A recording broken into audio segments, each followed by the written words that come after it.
I want to know your opinion on the excavation conducted on the Gulf of Cambay in the mid 2000s. They had found a sunken city of about 5 square kilometers. The interesting part is that this is different from Dwarka, yes. Some of the artifacts there predated 32,000 years, which I find crazy. These artifacts were sent to different countries for carbon dating. Can you please tell us your opinion? As a city 32,000 years old seems to be quite an impossible thing. So from what I have seen, this so where is the Gulf of Cambay? It's not Cambay, by the way, it's Khambat. I don't know why we keep using these foreign names for Indian places. So let's take a look at the map and let's see where it is. The Gulf of Khambat, it is in the Sea of Saurashtra, which is incorrectly called the Arabian Sea, right? Similarly, the Bay of Bengal is actually Kalinga Mahasagar or Kalinga Sagar. Anyhow, the Bay of Khambat is right here. It is the neck of Gujarat. If Gujarat is a face, if it's the face of India in a way, in a sense, then this here is the Bay of Khambat, the Gulf of Khambat, or whatever you want to call it. This is the place, right? And this is a very ancient region. And over here, over the past 20 years, they've done a few marine expeditions in this region, and they have found evidence of human inhabitations, human settlements underwater, right over here, including a fully formed city, which is apparently older than Harappa, Mohenjo-daro. So this date that you're mentioning here, 32,000 years, that's something I've not seen anywhere. They found lots of artifacts under the ocean.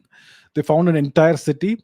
They don't quite know what is the extent of the city, but it's a fully formed, well developed city.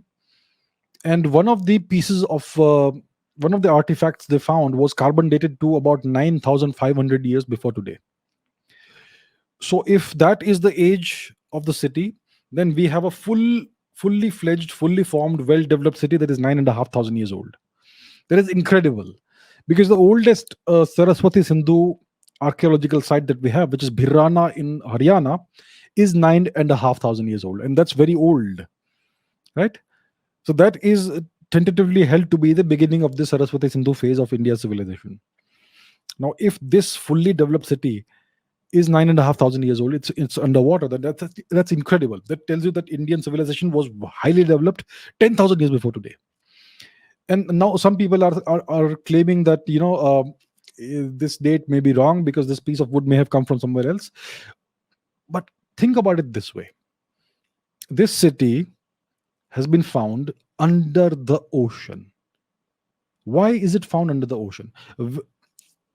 To understand why it's under the ocean, we have to understand when was the last ice age. The last glacial period of our planet lasted from about 110,000 years before today, 1.1 lakh years before today, to about 11,000 years before today. So the last ice age ended about 11,700 years before today, at the end of the Younger Dryas period. And the last glacial maximum was about 20,000 years before today.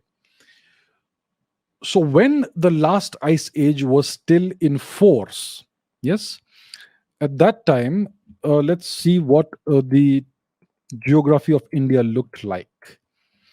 So at that time, the Indian subcontinent and its geography looked something like this. As you can see, there is much more land mass that was accessible, because it was an ice age and lots of water was actually frozen across the oceans, and that's why the sea levels were much lower than what they are today. And that's why India looked like this at the time. The Indian subcontinent looked like this. Sri Lanka was very much connected to India. The entirety of Gujarat extended far more westwards than what it does today, and so on. This is what it looks like. So at that time, it would have been possible to have a city where today you have the Gulf of Khambat, right? And this is the last ice age, which ended about 11,700 years before today. Consider it to be roughly 12,000 years before today. So if you have a city that's currently under the ocean, that city would have been built at least 12,000 years before today. So the carbon dating nonsense is not even an issue. If the piece of wood is 9,500 years old, then it is younger than the city, because the city has to be at least 12,000 years old for it to be underwater today. So that's where we are. So I don't know what the exact date is. The city is clearly minimum 12,000 years old. A fully fledged, fully developed city, well planned city, larger than Harappa and Mohenjo-daro, and as well planned and as well developed, with full architecture and a swimming pool kind of thing and whatnot.